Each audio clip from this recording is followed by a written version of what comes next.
নমস্কার হারাধন বাবু। হ্যাঁ নমস্কার। নমস্কার। আমি এসেছি কুমিল্লা জেলার দাউদকান্দি উপজেলার ইলিয়টগঞ্জ ইউনিয়ন, হ্যাঁ উত্তর ইউনিয়নের সিঙ্গুলা গ্রামে। এখানে শ্রী শ্রী রাধেশ্যাম কালীবাড়িতে এসেছি আমরা। এখানে পঞ্চবটি স্নান যাত্রার ঘাট রয়েছে। তো আমরা এই বিষয়টির উপর একটু কথা বলবো শ্রী হারাধন সূত্রধরের সঙ্গে। তো আপনার কাছে আমরা জানতে চাই আসলে এখানে যে স্নানের মানে পূর্ণ স্নানের যে ঘাট রয়েছে অথবা শ্রী শ্রী রাধেশ্যাম কালীবাড়ি রয়েছে, এটার ব্যাপারে আমাদেরকে একটু আপনার জানা মতো তথ্যের আলোকে একটু বলুন। আপনারা এটা যে আমরা যেটুকু মানে ইয়া করেছি মানে স্থান প্রতিষ্ঠান করেছি 1322 বাংলা, হ্যাঁ 22 বাংলা আমরা স্থাপিত করেছি। এখন প্রতি বছর আমাদের এখানে শুধু দুর্গা পূজা না, এটা আমাদের এখানে অনেকগুলি পূজা হয় এই স্থানের মধ্যে। এমন ছান হয় নাঙ্গলবন, আর আমাদের এই প্রতিষ্ঠানের ছান 21 তারিখেতে হয় এখানে। এখানে এই তারিখটা কবে? এইটা তারিখটা চৈত্র মাস তিথিতে পড়ে এটা বাসন্তী পূজাটা। কিন্তু এটা আমরা এখনো তারিখটা আমরা ইয়ে করি নাই, পঞ্জিকা চাইলে আমরা তারিখটা আবার পরবর্তীতে আমরা দিতে পারবো। এটা কত তারিখে জানতে চাই, আপনারা এখানে কি দুর্গা পূজাটা করেন? না, আমরা না দুর্গা পূজা করি, কালী পূজা করি, আপনার ইয়া পূজা করি, আপনার কি না কয় মনসা পূজা আছে, তারপরে শীতলা পূজা আছে, তারপরে মহাদেব পূজা আছে। এখানে আবার শ্মশান ঘাটও মানে মাটির ঘাট আছে আমাদের এখানে। তো অনেক পূজা হয়, কিন্তু দুর্গা পূজাটা এখানে হয় না? হ্যাঁ দুর্গা পূজা হয়, দুর্গা পূজা বাসন্তী পূজা দুটোই হয়, চৈত্র মাসে হয়। মানে শারদীয় যে দুর্গা পূজা, এটা মানে এত বছর ধরে আমরা করতে পারি নাই, কারণ সমস্যা আছে, আমরা অর্থের আর্থিক সমস্যা আছি, এই জন্য আমরা এটা করতে পারি না। তবে আগামীতে এটা আমরা শুরু করব। কিন্তু আমাদের দেশে এটা ওই আশ্বিন মাসে হয়, এই পূজাটা আশ্বিন মাসে হয়। আমাদের দেশে এবং ভারতেও, বিশেষ করে পশ্চিমবঙ্গে এবং আমাদের বাংলাদেশে যে দুর্গা পূজা বলতে এখানে যে বাসন্তী পূজা হয়, ওটাও যে একটা দুর্গা পূজা, এটা তো ধরুন যে হয়তো সবাই হয়তো এটা ওইভাবে অনুভব করে না, কিন্তু আমাদের এখানে খুব বেশি প্রচলিত এবং মানে প্রচারিত হলো শারদীয় দুর্গা পূজা। হ্যাঁ দুর্গা পূজা মানে ওইটা যেটা আশ্বিন মাসে হয়। আর আমরা চৈত্র মাসে যেটা হয় এটা হইলো অষ্টমী বাসন্তী পূজা। এটা বৎসরে বাসন্তী পূজা, এটা অষ্টমীর স্থান উপলক্ষে এইটা পূজাটা হয়। এইটা শারদীয়টা হওয়ার তো প্রয়োজন। হ্যাঁ এই যে আমরা এটার জন্যই এটাই আমরা মানে প্রতি বছর ইয়ে করতে পারছি না, কারণ আমরা অর্থের একটু ইয়ে আছে, সমস্যা আছে, সেই জন্য আমরা এটা করতে পারতাছি নাকি, এটা এই জন্য।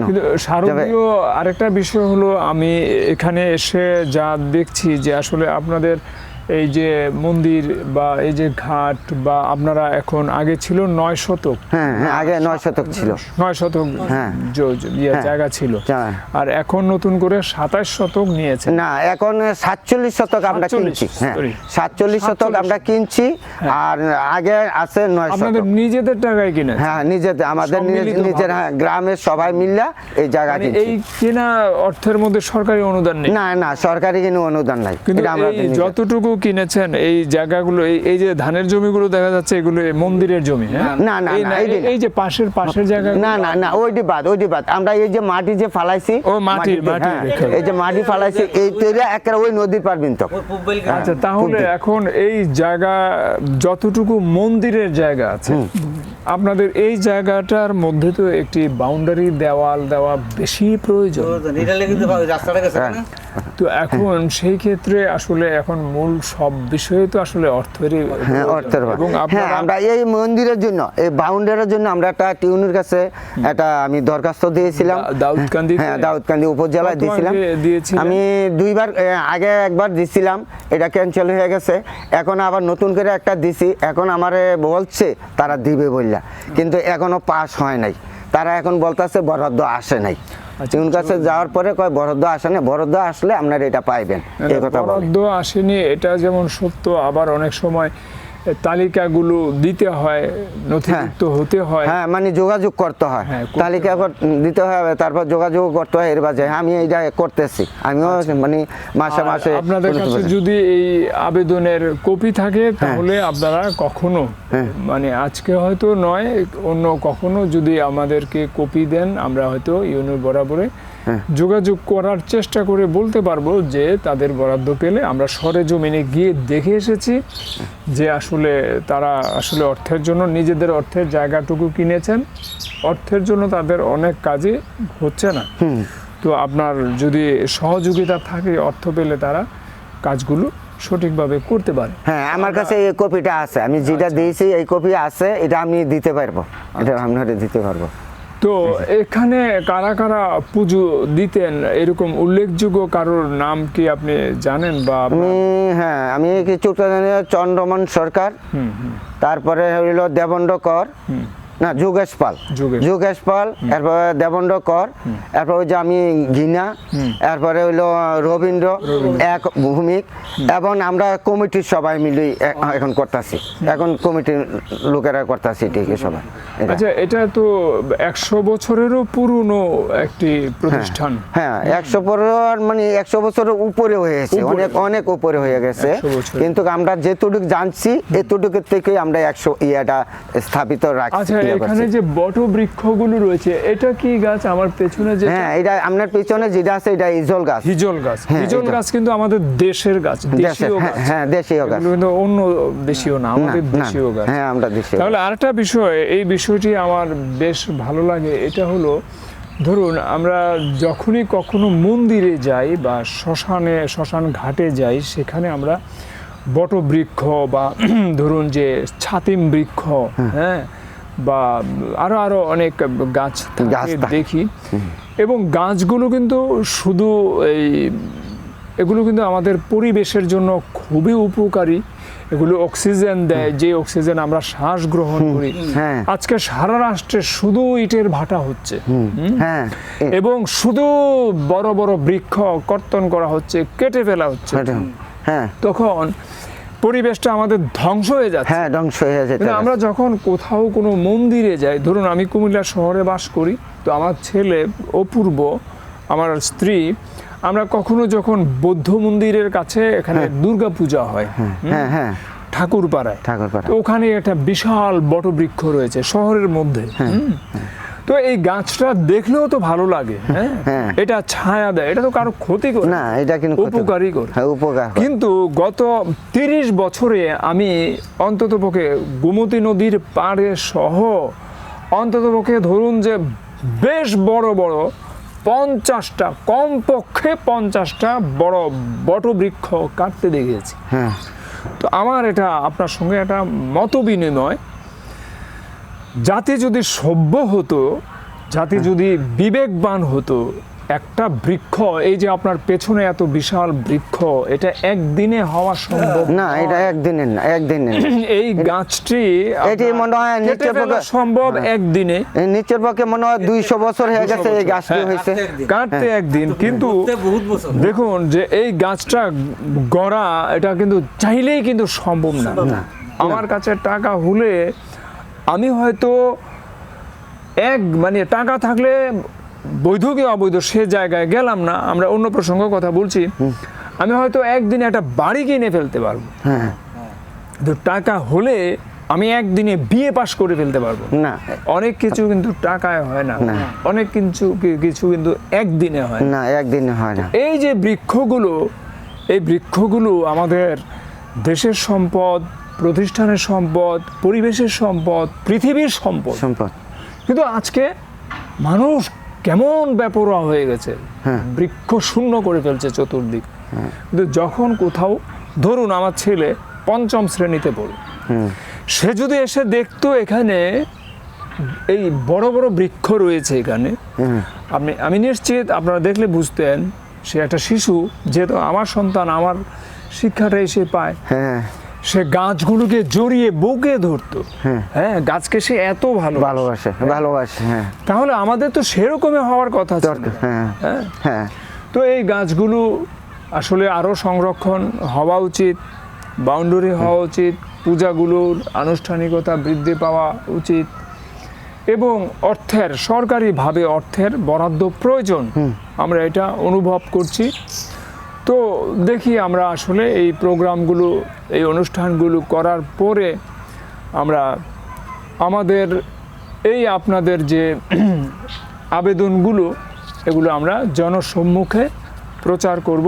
এতে কথাগুলো প্রসার পেলে হয়তো কোনো না কোনো দিক থেকে প্রতিষ্ঠানের জন্য, এখানে তো কেউ ব্যক্তিগত লাভালাভের জন্য কিছু চাচ্ছে না, না এখানে কিন্তু ব্যক্তিগত কেন না, কারণ আমরা এই যে জায়গা কিনছি, আমরা আছে আমরা এটা ভরট করে এটা চতুর্দিক দিয়ে গাছ লাগাবো, মন্দিরও করে গাছ লাগাবো, যাতে মানে জনগণ আসলে এমন ভক্তরা আসলে দেখলে তারা যেমন মায়া লাগে বা এই জায়গার স্থানে আইসা যেমন শান্তি পায়, এরকম আমরা করতে চাই। কিন্তু একটা বিষয় জানতে চাই, এটা হলো এই প্রতিষ্ঠানটা 100 বছরেরও বেশি পুরনো, হ্যাঁ, কিন্তু ওই এত পুরনো, বৃক্ষগুলো তো আরো পুরনো, হ্যাঁ অনেক আরো প্রাচীন, হ্যাঁ, কিন্তু এই প্রতিষ্ঠানের মানে তখনকার সময়ের কোনো ওই স্থাপনা মানে এরকম বিল্ডিং বা কিছু না না না না না না এটা কিছু ছিল না। এই যে আপনারা স্থাপনা বা ঘরগুলো করেছেন, এগুলোর বয়স কত? এই যে ঘরটা করছি আমরা 2007 সালে, 2007 সালে, আর এটা করছি 2011 সালে। এটাও মানে সম্পূর্ণ হয়নি আসলে, ওই অর্থের প্রয়োজন। আচ্ছা, তাহলে আর আপনার ওই যে আমার পিছনে যে কালী মন্দিরটা আছে, এটা ধরছে এটা আজকে প্রায় 4 বছর হয়ে গেছে, 4 বছর হয়ে গেছে এই মন্দিরটাতে করা হয়েছে। এটা একজনে করে দিছে, এক ভক্তে এই মন্দিরটা করে দিছে। হ্যাঁ, আমরা গ্রামেরই। ওই ছেলেটা আবার একটু বিদেশ আছিল, একদিনে তো হবে না, ধরুন যে এক সময় তার সাক্ষাৎকার নেওয়ার বিশেষ প্রয়োজন। তো এখন এখানে রাতে মানে পাহারায় থাকার জন্য কোনো লোকের ব্যবস্থা করা না, এরকম কোনো ব্যবস্থা আমরা করতে পারছি না, কারণ থাকার জায়গা নাই দেখে আমরা থাকার জায়গা নাই। এই থাকার জায়গার জন্যই আমরা ইয়াটা করছিলাম বিল্ডিংটা, কিন্তু এটা তো কমপ্লিট করতে পারি না। যদি আমরা এটা কমপ্লিট করতে পারতাম তাহলে আমরা ডেলি সকাল বিকাল পূজা হইল রে, এখানে লোক থাকলো রে। তো আমরা তো এটা কইরা পারতাছি না, যদিও সেই জন্য আমরা এই কাজটা করতে পারতাছি না।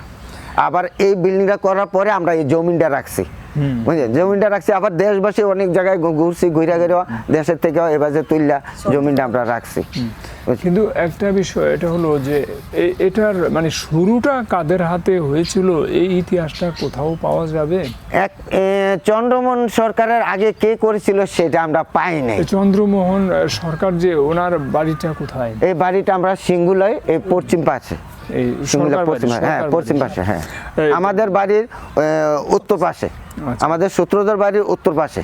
আচ্ছা, তো তারা যখন করছিলেন, আসলে আমি একটা বিষয় জানতে চাই। আমি অন্যান্য মন্দিরে যখন গিয়েছি, ধরুন অনেক মন্দিরে আসলে মামলা মোকদ্দমা চলে, কেননা আমি কিছুদিন আগে জগন্নাথ মন্দিরে গিয়েছিলাম। তো দেখা গেল যে 200 বছর আগের ব্রিটিশ মিউজিয়ামে জগন্নাথ মন্দিরের সামনে কুমিল্লা শহরের একটি দিঘি রয়েছে। ওই দিঘিটির স্কেচ রয়েছে। ইংরেজরা এই দেশ শাসন করেছিলেন, তো তখন তারা শুধু শাসন আর শোষণে যে করেছেন তা না, তারা অনেক ভালো কাজও করেছেন। তো দেখা গেল যে অনেক জায়গায় রাস্তাঘাট করেছেন, রেল লাইন করেছেন, আবার অনেক সময় দেখা গেল যে তাদের পেইন্টাররা, তাদের চিত্রশিল্পীরা অনেক ছবি এঁকে রেখেছে। তো জগন্নাথ মন্দিরের সামনে যে দিঘিটি ছিল, ওই 200 বছর আগের আঁকা ছবিতে দিঘিটি পর্যন্ত রয়েছে, আমি দেখলাম। এটা ব্রিটিশ মিউজিয়ামে রয়েছে ওই ছবিটা। তাহলে বোঝা গেল যে এই দিঘিটির বয়স অনেক প্রাচীন। কিন্তু সেই দিঘি ছোট হতে হতে হতে এখন পুকুর হয়ে গেছে। চতুর্দিকে বিশাল সম্পত্তি ছিল, সম্পত্তিগুলো মানে বেহাত হতে হতে হতে হতে একদম এটা প্রায় শেষের কোঠায় এসে ঠেকেছে। তো যারা এই সম্পত্তিগুলো বিভিন্ন সূত্রে দখলদার বা নিয়েছে বলে, আমি তাদের কারোর সঙ্গে মামলা মোকদ্দমা চলছে মন্দিরের সঙ্গে। তো আমি তাদের সঙ্গে কারোর সঙ্গে কথা বলতে গিয়েছিলাম, তারা কথা বলেনি।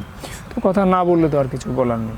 কিন্তু মন্দির পরিচালনার সঙ্গে যারা জড়িত ছিলেন, তাদের একজন কুমিল্লা মাতৃভান্ডার রসমলাই দোকানের হ্যাঁ। পাশের আরেকটা দোকান আছে, এটা হলো প্যারা ভান্ডার। হ্যাঁ।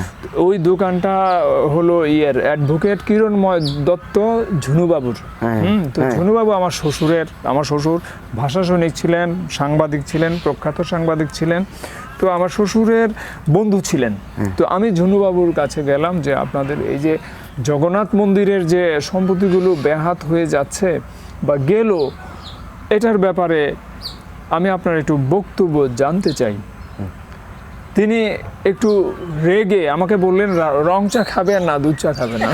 একটা খেলেই হলো, আমি দুইটাতেই অভ্যস্ত। তখন উনি মনের কষ্টে বললেন, আর কথা বলতে চাই না, ব্যাহাত হলে হয়েছে, থাকলে থেকেছে, যাকে বিশ্বাস করেছি তার দ্বারাই প্রতারিত হয়েছি। ঝুনুবাবু বললেন, হ্যাঁ, যাকে বিশ্বাস করেছি তার দ্বারাই প্রতারিত হয়েছি, যতবার বিশ্বাস করেছি ততবারই প্রতারিত হয়েছি, সুতরাং আর কথা বলতে চাই না। হ্যাঁ। তো এই কথা বলার পর আমি ওনারে নমস্কার দিয়ে চলে আসলাম। তো এখন এগুলো তো আসলে হয় এমন, আরও অনেক বিষয় আমরা জানি। তো আমিও পত্রপত্রিকা করতে গিয়ে দেখেছি, যখন একটু সত্যটা লিখতে যাই তখন বিভিন্নভাবে আটকে যাই। তো আসলে আমরা আর অন্য প্রসঙ্গে গেলাম না। আমরা চাই ওই যে ধর্ম যার যার, উৎসব সবার, এই কথাগুলো বলি। তো এখানে আসলে আনুষ্ঠানিকতাগুলো অব্যাহত থাকুক, সরকারের সুনজরে এখানে অর্থ বরাদ্দ হোক, এই প্রতিষ্ঠানটির উন্নয়ন হোক, এটা আমরা সকলেই চাই, নিবেদিতভাবে চাই। এটাই আমাদের বক্তব্য। তো আপনি অনেকক্ষণ সময় দিয়ে আমাদের সঙ্গে কথা বললেন, আপনাকে অশেষ ধন্যবাদ। আচ্ছা, নমস্কার।